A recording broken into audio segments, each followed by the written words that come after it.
मैं ममता सिंह आज आप लोग को क्लास 8 का हिंदी ग्रामर पढ़ाऊंगी। चैप्टर 4 क्लास 8 है, चैप्टर 4 है शब्द विचार। इसका पार्ट 1 है।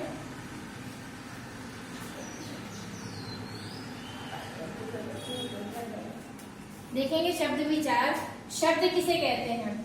वर्णों के मेल से बना स्वतंत्र, स्वतंत्र बिल्कुल यानी अलग, और सार्थक, सार्थक कहने का अर्थ एक अर्थ देने वाला ध्वनि समूह शब्द कहलाता है। यानी वो ऐसा शब्दों का मेल जो सार्थक हो उसे हम शब्द कहते हैं। शब्द और पद में क्या अंतर होता है? शब्द और पद, शब्द जो होता है वो स्वतंत्र होता है। जैसे हम कोई शब्द जब लिखते हैं जैसे कल और कल, ये स्वतंत्र है, इसमें कोई बाधा नहीं, यानी किसी क्रिया के रूप साथ जुड़ा हुआ नहीं है। यह अकेले है तो स्वतंत्र है, लेकिन जैसे ही इसे हम शब्दों के मेल को रूप बनाएंगे या शब्द को वाक्य में प्रयोग करेंगे तो ये आगे जाकर पद बन जाएगा। जैसे कल हम चलेंगे। अब इस तरह से वाक्यों का मेल कर, शब्दों का मेल कर देने के बाद जब ये शब्द रूप बनता है तो ये रूप जो है वो आगे जाकर पद बन जाता है। यानी पहले शब्द अकेले था और शब्दों को जब मेल बना दिए तो अब ये जाकर क्या बन गया? पद बन गया। शब्द जो होता है स्वतंत्र होता है, लेकिन पद कभी स्वतंत्र नहीं होता, वो व्याकरण के नियमों से बंधा हुआ होता है। शब्दकोश में शब्द होते हैं, ना कि पद होते हैं। आगे देखेंगे शब्द के भेद हैं। शब्द के भेद 4 प्रकार के होते हैं। पहला होता है हमारा उत्पत्ति के आधार पर, उसके बाद होता है रचना के आधार पर, तीसरा होता है प्रयोग के आधार पे, और चौथा होता है अर्थ के आधार पर। सबसे पहले हम लोग पढ़ेंगे उत्पत्ति के आधार पर। देखिए उत्पत्ति के आधार पर सबसे पहला दिया हुआ है उत्पत्ति के आधार पर एक छोटा सा शब्द उत्पत्ति के आधार पर। उत्पत्ति का अर्थ होता है जन्म देना, यानी जब किसी शब्द को हम उत्पन्न करते हैं, उसे बनाते हैं, तो वो कितने प्रकार का होता है? पहला होता है तत्सम शब्द, दूसरा होता है तद्भव, तीसरा होता है विदेशज, चौथा होता है देशज। पहला पढ़ेंगे तत्सम। तत्सम वे शब्द होते हैं जो संस्कृत के मूल रूप होते हैं। मूल रूप यानी संस्कृत के रूप में ही हम उसको हिंदी में प्रयोग करते हैं। जैसे सूर्य, जैसे अग्नि, ये संस्कृत का ही शब्द है, इसे हम हिंदी में इसी प्रकार प्रयोग करते हैं, इसलिए इन शब्दों को हम तत्सम शब्द कहते हैं। दूसरा होता है तद्भव शब्द। संस्कृत के ही शब्द जब हिंदी में प्रयोग होने रहते हैं, यानी इसी रूप को जब इसके हिंदी रूप को हम प्रयोग करते हैं,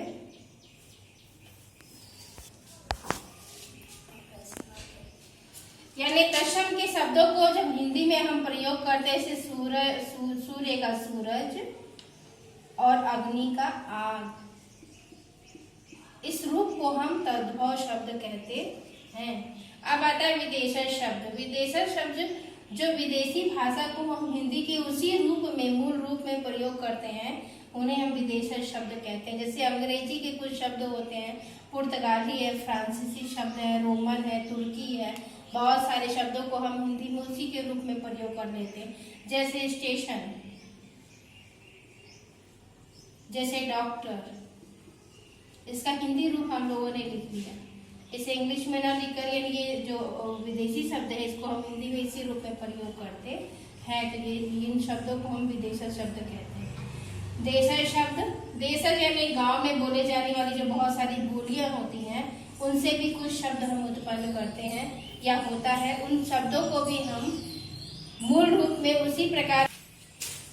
देशज शब्द जैसे लोटा, खिचड़ी इत्यादि। पहला ये उत्पत्ति के आधार पर जब शब्द का निर्माण हो जाता है तब इन शब्दों की रचना होती है।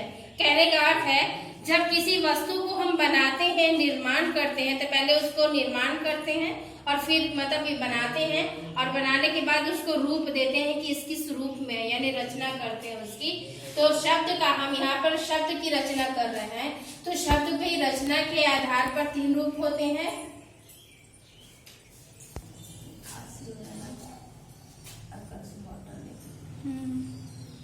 रचना के आधार पे देखिए रूढ़ शब्द। रूढ़ शब्द है पहला। रूढ़ वे शब्द होते हैं जिसके और खंडन नहीं किए जा सकते। अगर इसको हम तोड़े तो इससे इसका कोई अर्थ नहीं निकलेगा। ज या ल, इन दोनों का कोई अर्थ अकेले में संभव नहीं है, इसलिए इन शब्दों को तोड़ा नहीं जा सकता। वे शब्द जिन्हें और अधिक खंड नहीं किए जा सकते वे शब्द हमारे रूढ़ शब्द कहलाते हैं, जैसे ज और ल, जल। दूसरा होता है यौगिक शब्द। यौगिक वे शब्द होते हैं जो दो शब्दों के मेल से बने हुए रहते हैं और दोनों ही शब्दों का अपना अपना एक सार्थक अर्थ होता है, जैसे जल, घर। जल का भी एक अर्थ है, घर का भी एक अर्थ है, दोनों को एक साथ मिला देंगे तो भी एक अर्थ बताएगा। जल यानी पानी और घर यानी पानी का घर। जल घर भी हम जब लिखते हैं तो पानी वाला घर ये कहलाता है। यानी ऐसे शब्द जो दो शब्दों के मेल से बने और दोनों ही शब्दों का एक सार्थक अर्थ निकले उसे यौगिक शब्द कहते हैं। योग रूढ़।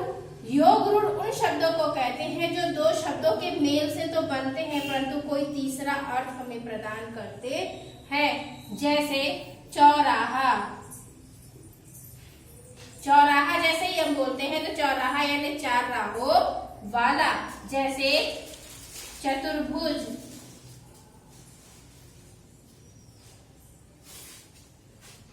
चतुर्भुज में देखिए, चतुर्भुज उसे कहते हैं जिसको चार भुजाओं वाला होता है, उसे हम चतुर्भुज कहते हैं। जब शब्द की रचना हो जाती तो हम उसका प्रयोग करते हैं, यानी जब कोई वस्तु बनाते हैं हम लोग, निर्माण करते हैं यानी रचना करते हैं, तब उसका प्रयोग करते हैं।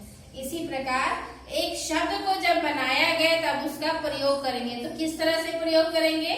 शब्द का प्रयोग दो तरह से होता है, एक होता है विकारी और एक होता है अविकारी। विकारी शब्द और अविकारी शब्द।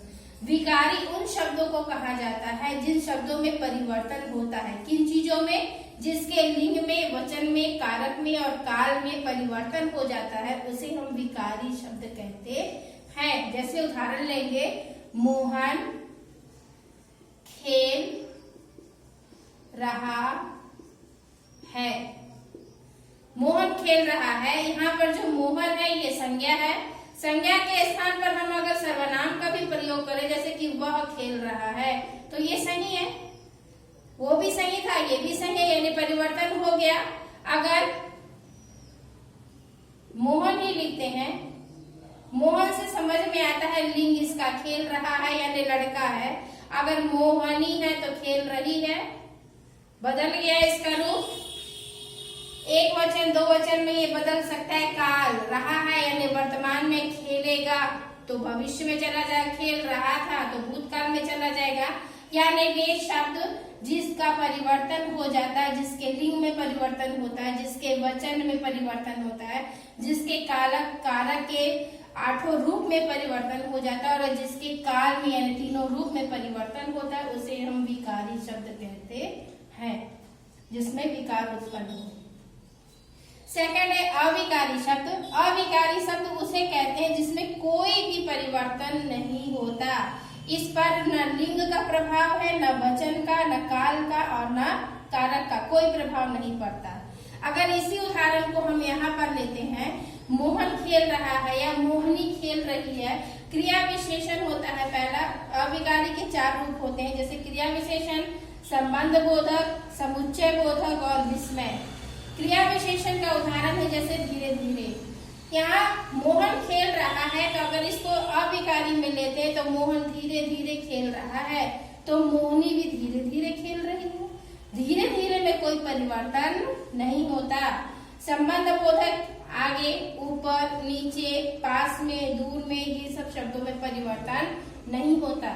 समुच्चय बोधक क्योंकि, अगर स्त्रीलिंग के लिए भी क्योंकि प्रयोग करेंगे तो पुल्लिंग के लिए भी क्योंकि प्रयोग होगा, इसमें परिवर्तन नहीं होता।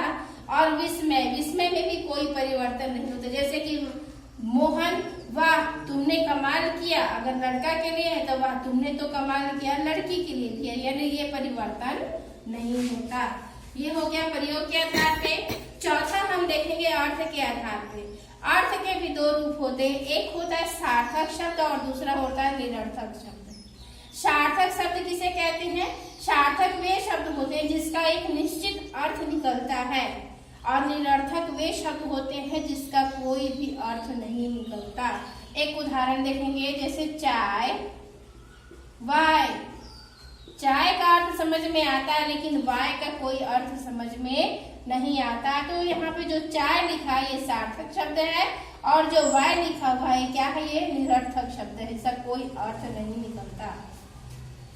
अब जब अर्थ निकलता है तो उसके रूप क्या होंगे? तो पहला पर्यायवाची होगा, दूसरा विलोम होगा, तीसरा नेकार्थी होगा, चौथा वाक्यांश के स्थान पर एक शब्द होगा, और पांचवा होगा श्रुति सम भिन्नार्थक शब्द। इसको हम देखेंगे। अगर कोई शब्द पर्यायवाची में चला गया है, अगर शब्द पर्यायवाची है जैसे कि जल, तो पर्यायवाची तो इसका पानी, तोय, अम्बु इत्यादि ये इसके पर्याय यानी इसके समानार्थी शब्द हैं, यानी समान अर्थ बताते हैं। इसी को अगर हम देखेंगे विलोम शब्द है तो दिन है, तो इसका विलोम हो जाएगा रात। विलोम बताएगा यानी उल्टा अर्थ बताएगा। अनेकार्थी अर्थ को लीजिए, जैसे कि अनेकार्थी अर्थ में जल लीजिए। जल का अर्थ होता है, एक अर्थ होता है पानी, एक अर्थ है इसका पानी, और जल मतलब जलना। दूसरा अर्थ हो गया यानी अनेक अर्थ बताएगा। एक ही शब्द है लेकिन उसके अनेक अर्थ है। जैसे कल, एक कल का आने वाला कल, ये आने वाला, और एक कल यानी मशीन होता है जिससे कुछ वस्तु यानी हरी चीजों को काटा जाता है, यानी कल है, या पानी वाला भी कल होता है, यानी अनेक अर्थ बताता है। वाक्यांश के स्थान पर एक शब्द, जैसे वे शब्द जो जिसके वाक्यांश के रूप में जो लिखा हुआ रहता है उसका एक अर्थ बताते हैं। जैसे कि जो शिक्षित, जो पढ़ा लिखा हो तो उसे शिक्षित कहते हैं। इस तरह से श्रुति सम भिन्नार्थक शब्द उन्हें कहते हैं जो सुनने में, श्रुति, श्रुति का अर्थ होता है सुनना, और सम का मतलब होता है समानता। जो सुनने में समान लगे लेकिन अर्थ में जिसकी विभिन्नता हो उसे हम श्रुति सम भिन्नार्थक शब्द कहते हैं। इसका उदाहरण देखिए, श्रुति सम भिन्नार्थक, जैसे जब बोलते हैं हम लोग दिन, दिन बोलने में एक ही जैसा महसूस होता है लेकिन दिन को दो तरह से लिखा जाता है, हर्षिकार और एक दीर्घिकार। पहले दिन का अर्थ होता है दिवस यानी वार, और दूसरा दिन जो दीर्घिकार होता है इसका अर्थ होता है गरीब। इस तरह से इसका अर्थ बदल जाता है, जो सुनने में एक है परंतु अर्थ अनेक है उसके। इसी प्रकार ये आपका चैप्टर 4 जो था शब्द विचार, ये अब समाप्त हो गया। इसे पढ़िए ध्यान से। इसके पीछे, चैप्टर के पीछे जो आपका जितना ऑब्जेक्टिव दिया है उसे कंप्लीट करिए, और जो क्वेश्चन आंसर दिया है उसे फेयर करिए।